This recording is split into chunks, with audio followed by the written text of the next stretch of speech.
If your photo library is a completely disorganized, chaotic mess, and you've been promising yourself since, well, forever, that you're going to get it organized someday, then you're in luck, because someday is today.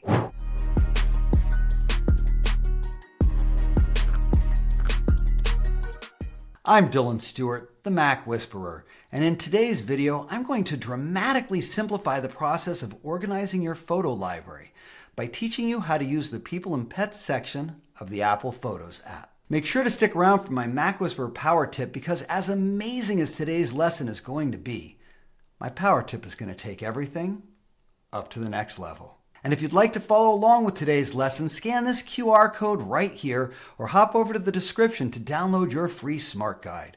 Our Smart Guides are visual documents that walk you through everything we're going to talk about today. So let's roll up our sleeves and get started.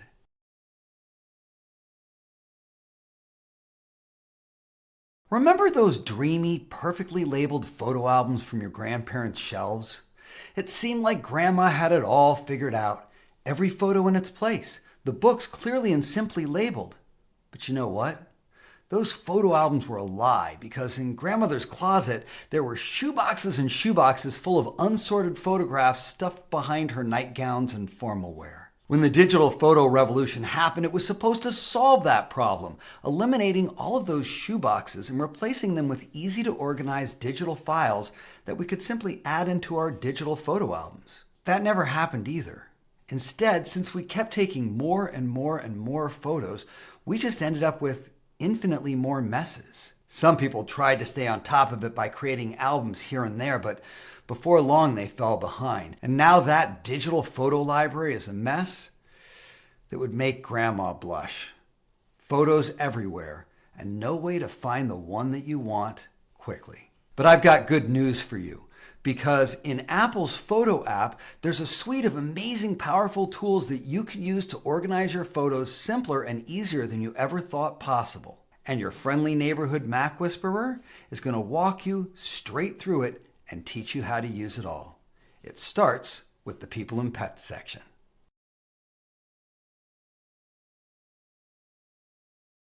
The People and Pets section is a miracle worker that can identify faces of people from childhood all the way to old age with ridiculous accuracy. Click on the Photos app on your dock or in your Applications folder. And from here, on the left side, you'll probably see it in the Pinned section.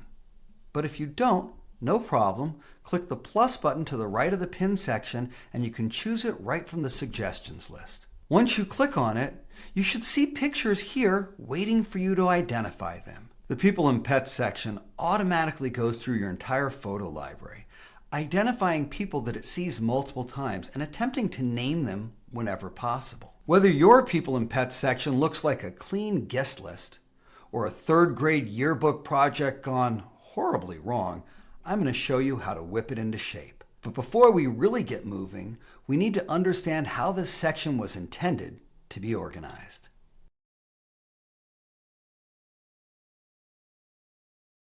The People and Pets section has three different kinds of people. First off are your favorites. These are your VIPs, your ride or die crew, the people you are constantly searching for, your families, your best friends, maybe your dog who, frankly, might take better photographs than you do. You should have no more than 20 favorites, and I recommend about 10 to 15. When you're looking at this section, you'll notice a favorite because it will have a heart icon on it in the upper right-hand corner. In this sample library, there's no heart icons, so we're going to favorite our first person right now. And that first person is going to be me. Let's hover right over this picture and click on the heart icon in the upper right-hand corner, just like this. Once you do, you'll notice it'll put it at the front of the line. Your favorites always come before everybody else. So take a couple of moments and identify your other favorite people. The second section is the important but not favorite people. These are people that you search for occasionally. They're friends, they might be family, but they're not immediate family. People like my friend Sven here. I love Sven. We have a great time together, but he's not a family member, and so I'm not going to count him as one of my favorites.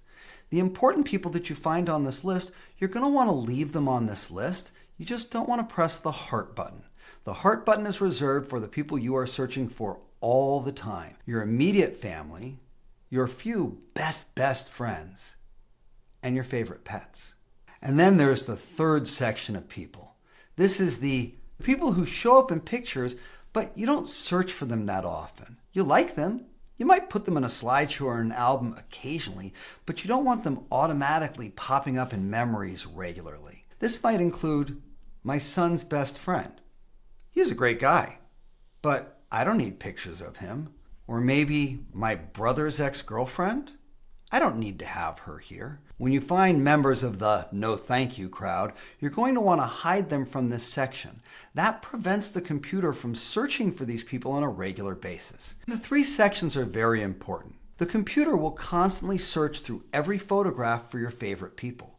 If you snap a couple of pictures, it's going to double check. Is your brother there? Is your wife there? Is your son there? The second tier people, it will occasionally look for them. Maybe Sven showed up inside that picture. It looks occasionally, but not regularly. And the people that you hide, it completely ignores. It's really easy to hide somebody by clicking on their face, right-clicking on it, and choosing where it says, hide this person. We're not deleting their photos. We're just telling the people and pets section not to search for them regularly because you're not going to search for them regularly.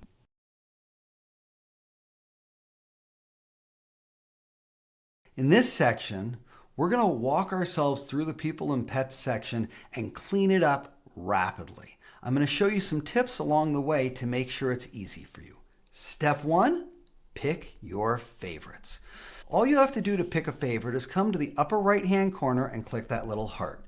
There's my sister, there's my son over there, there's my cat Tarzan, and my dad. But once you've identified them as a favorite, there's another step. You want to make sure it knows who this person is. If it asks you for a name, put it in. But if it doesn't ask, no problem. You can give it one anyways by right-clicking on the picture and choosing where it says, name this person. As you type, it will search through the address book for any names that match that. Be aware if you have multiple people with the same name, don't just use their first name because they'll get confused.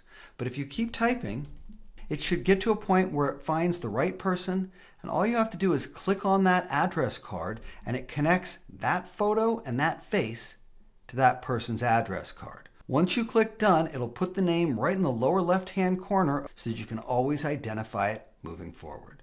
Let's do that again with my stepmom. Right-click, name this person. Let's start typing in her name right here. And as we do, there she is. Let me click on her and click done. As you go step by step through your favorites, make sure you give them a name.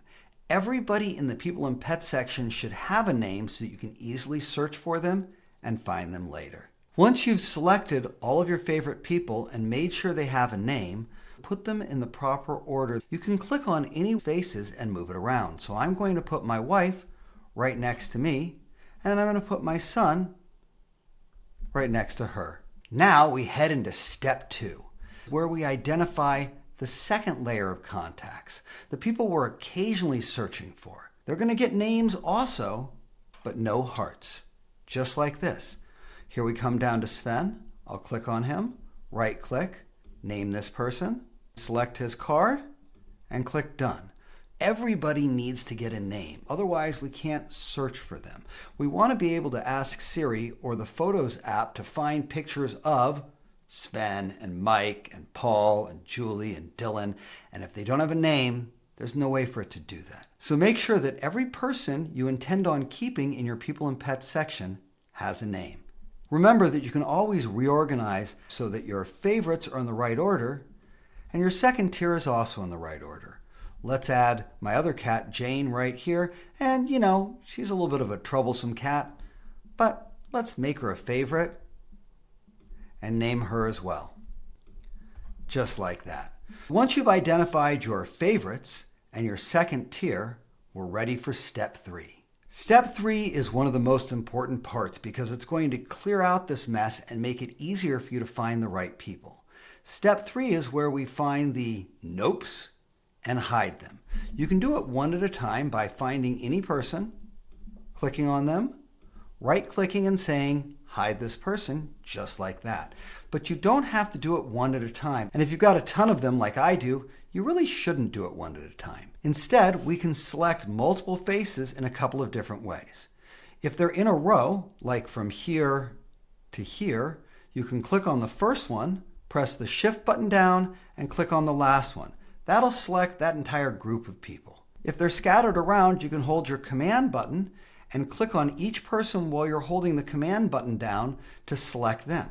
And you can even use the lasso to group numerous people together quickly by clicking above and to the left of the first person and selecting a whole group of people all at once, making it even easier for you to find those people that you just don't need in your photo library. If you make a mistake and select someone that you actually want to keep, hold down your Command button and just deselect them. And then when you're ready to hide them, you can either right-click on them and choose where it says Hide, or you can press the Delete button on your keyboard, which will do the exact same thing. Again, it'll confirm that you want to hide these people. Don't worry, we're not deleting their pictures. We're just simplifying our People and Pets section, just like this. And once everything's looking pretty good, with your favorites set up at the top with names and hearts, with your second tier after them in the order that you like, and all of the people you're not interested in hidden, we're ready for step 4, fine-tuning.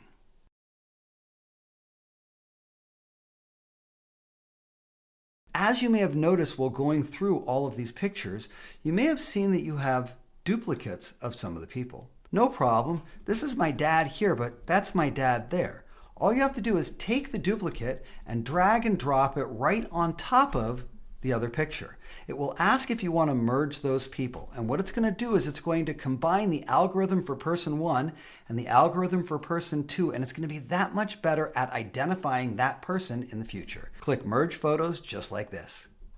And sometimes you might even find that you have more than 2 copies of the same person. For example, this is my son Christian, and this is my son Christian, and this is my son Christian. You'll notice that down here, both of these Christians are not named, but the one on the top row is. So once I select the unnamed ones, I can drag them right in, just like this, drop them, and it will merge all 3 of those algorithms together, and it will be even better at picking my son out of a lineup.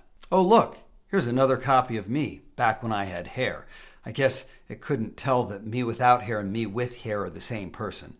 No problem. Click and drag, drop it right on top of me like this, and merge those photos, just like that. And now, it'll know my face even better regardless of whether I have hair or not. Now let's go into one of the faces and understand what it looks like on the inside.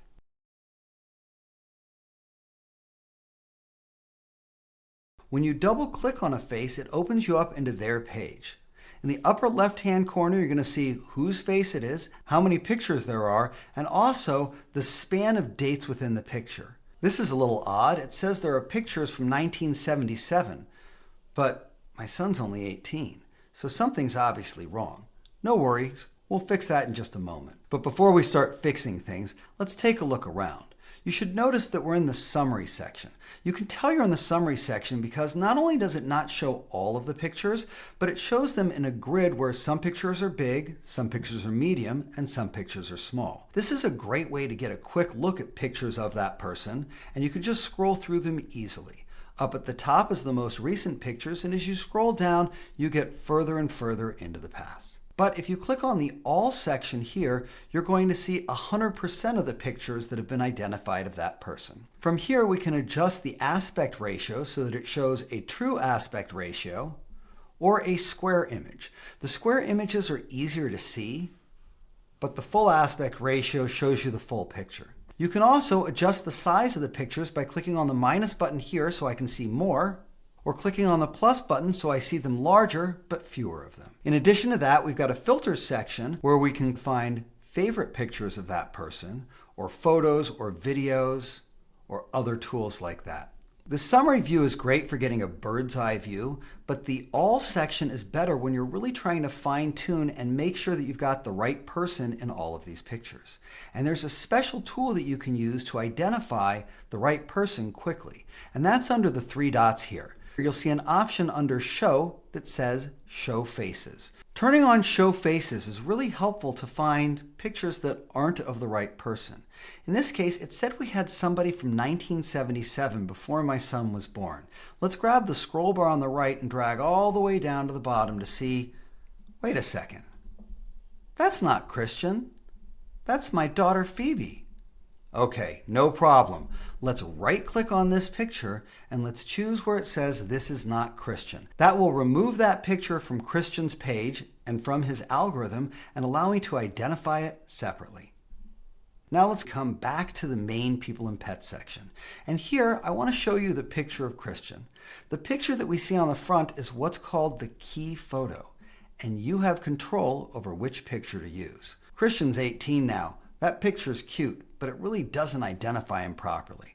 Let's double click back into Christian here, and let's find another picture that we want to use. Again, I like to go to the three dots and turn on the Faces view to really get a good idea of how that picture is going to look. Right here we've got a great picture of Christian. I'm going to right click on it and choose where it says Make Key Photo.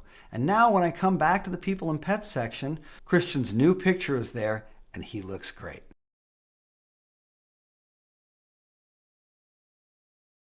Occasionally, there's a person that doesn't show up automatically in the People and Pets section. No problem. It's really easy to add them manually. You can look for them in a specific album or on a specific picture where you know they appeared. My mom wasn't in the People and Pets section for some reason. Let's identify her here.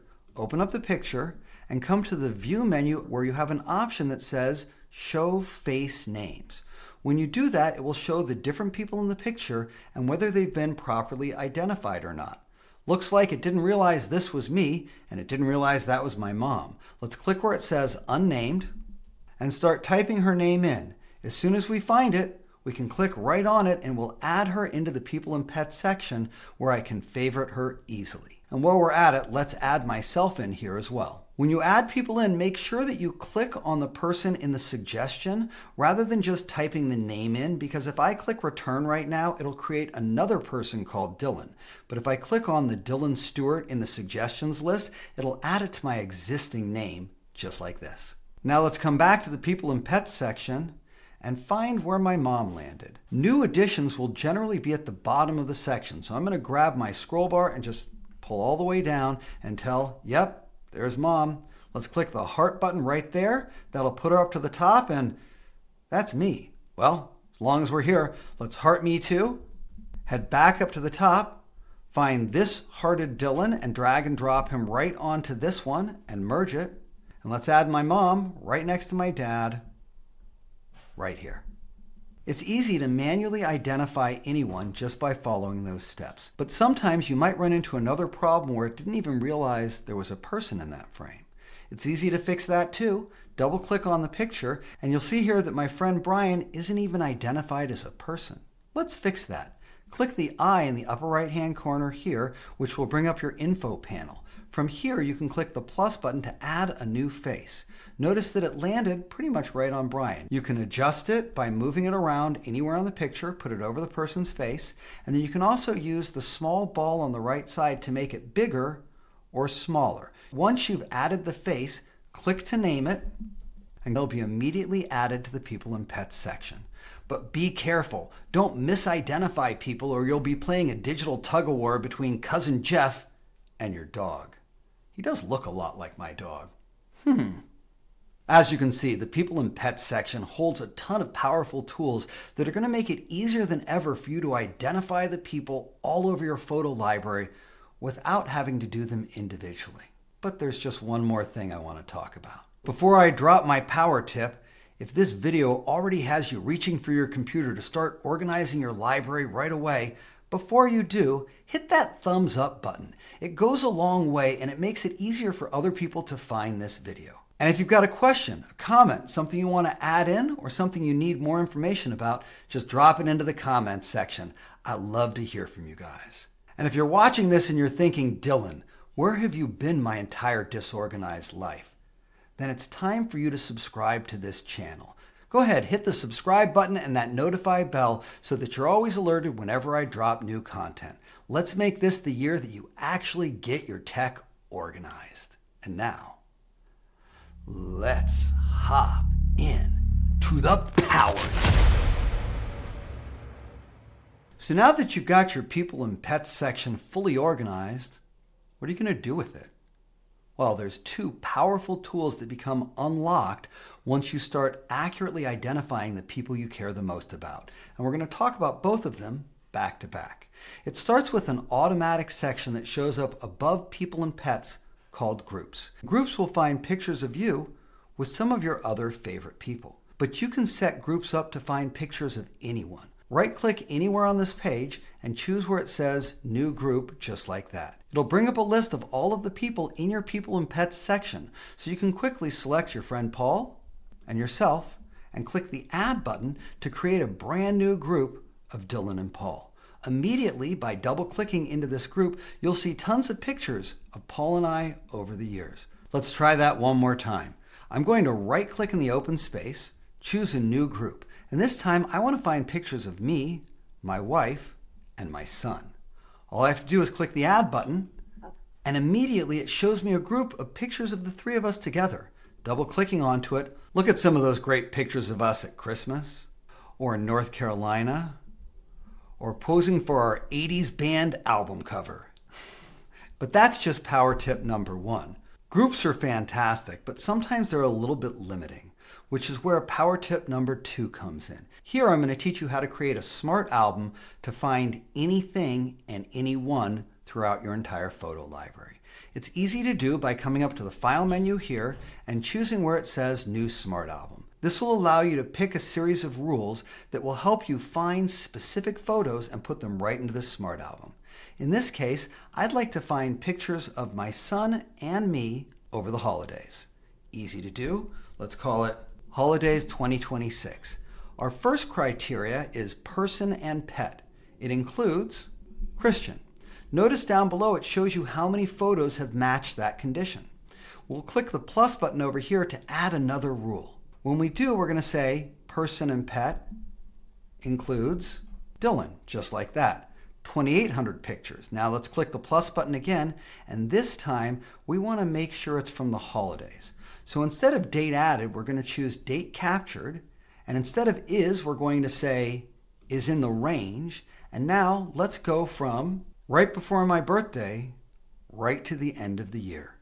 And now you'll see there are 3 pictures that have Christian and Dylan that were taken between November 16th and January 3rd. When we click OK, that smart album gets created on the left sidebar, and here you'll see a picture of Christian and I with my new son Parker at the holidays earlier this year. Just like that, you can easily create a smart album for anything. And you can always modify a smart album by right-clicking on it, choosing where it says Edit, and changing the rules.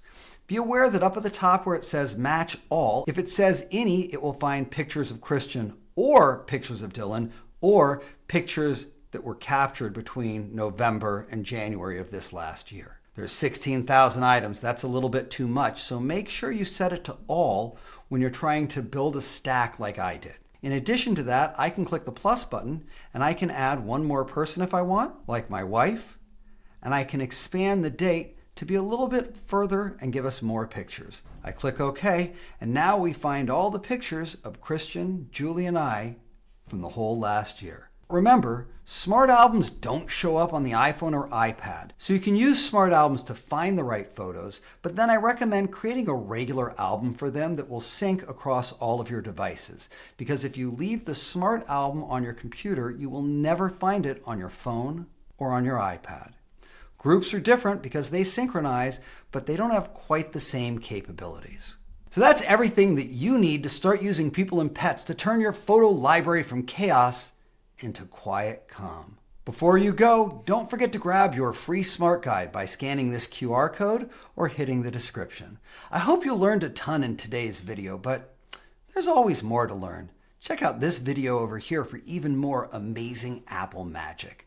I'm Dylan Stewart, the Mac Whisperer, and I'll see you in the comments.